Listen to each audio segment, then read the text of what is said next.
दिव्या को देखने लड़के वाले आए हैं, लेकिन उनकी बातों से लग रहा है कि वो लंबी लंबी फेंक रहे हैं। हमारे यहाँ 5 कार हैं, 7 बाइक्स हैं, फिर भी हम बस से आए हैं। वो क्या है ना कि हमें दिखावे का बिल्कुल शौक नहीं है। बड़ा नेक ख्याल है बेटा। लेकिन खुद की गाड़ी में बैठना दिखावा थोड़ी ना होता है।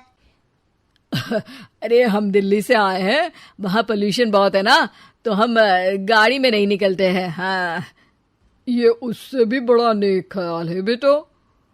लेकिन अगर आपको पोल्यूशन की इतनी चिंता है तो घर में 5 कार और 7 बाइक क्यों रखी है? अरे इतने पैसे हैं, फुर्सत में क्या करेंगे, कुछ ना कुछ खरीद लेते हैं। अभी पिछले ही हफ्ते एक हेलीकॉप्टर खरीदने का सोच रहा था। तो क्यों नहीं खरीदा? अरे उसके पंखे हवा ज्यादा देते हैं, हमारी माँ को ठंड बहुत लगती है ना, अब बुजुर्गों का ध्यान रखना पड़ता है ना। अरे वाह वाह, ये तो बहुत बड़ा ऊंचा और नेक ख्याल है। हम कैसे मान ले कि ये लोग झूठ नहीं बोल रहे हैं? अरे हमारा परिवार झूठ नहीं बोलता। दिल्ली शहर में किसी से भी पूछ लीजिएगा, हमारे बेटे का बड़े लोगों में उठना बैठना है। हाँ। अरे छोटो चुप रह, इतने बड़े लोग हैं, झूठ क्यों बोलेंगे?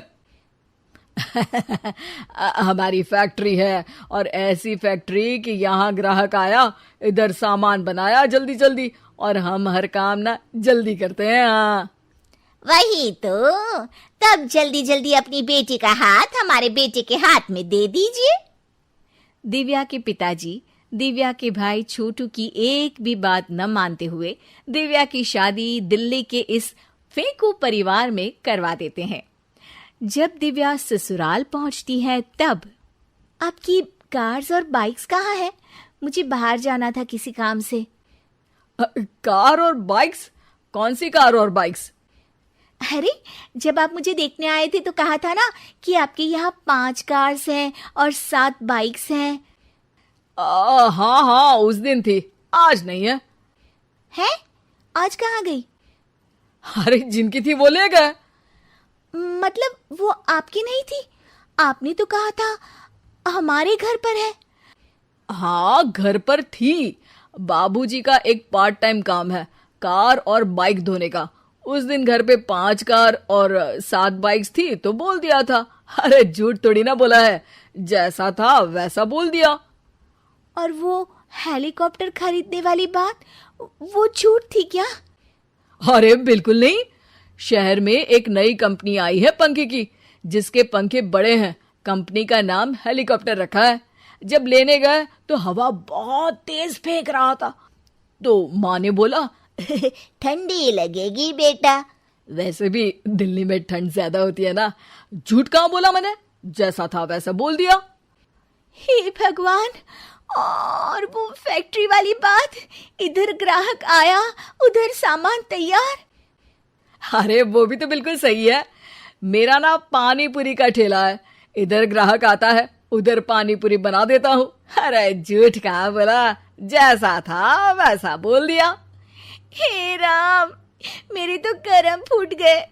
आपने तो कहा था कि आप लोगों का बड़े लोगों में उठना बैठना है। अरे है तो, पहले मैं बहुत बड़े लोगों के यहाँ नौकर था, जब भी कोई गलती करता तो वो मुझसे उठक बैठक लगवा देते। हो गया ना बड़े लोगों में उठना बैठना। दिव्या अपने साथ हुए धोखे पर रोने लगती है और ठान लेती है कि वो ससुराल वालों को लाइन पर लाकर ही रहेगी और उनकी ये झूठ बोलने वाली आदत छुड़वा कर रहेगी। आप लोग खाने में क्या लेंगे? करेला खा लूंगा। अरे मुझे तो टिंडे खाने हैं। कद्दू खाऊंगा। अच्छी बात है, खाने के टेबल पर मिलते हैं। शाम को जब सब खाने के टेबल पर मिलते हैं तो सब देखते हैं कि टेबल पर प्लेट्स में एक पूरा और कच्चा कद्दू रखा है, कच्चा करेला रखा है और कच्चे टिंडे भी रखे हैं। बहू, ये सब क्या है?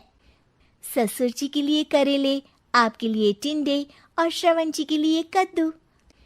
अरे वो तो दिख रहा है, लेकिन ये पकाया क्यों नहीं है? आप लोगों ने पकाने को तो नहीं कहा था, बस मैंने पूछा था क्या खाएंगे, तो आपने ये कहा था कि करेले, टिंडे और कद्दू खाने वाले हैं। ये क्या मजाक है दिव्या, तुम झूठ बोल रही हो। अरे मजाक कहाँ है, आपने कहा कद्दू खाएंगे तो खाइए, ऐसी थोड़ी ना कहा था कि पका हुआ खाएंगे। और वो आप क्या कहते हैं, जैसा था वैसा बोल दिया, झूठ कहाँ बोला मैंने।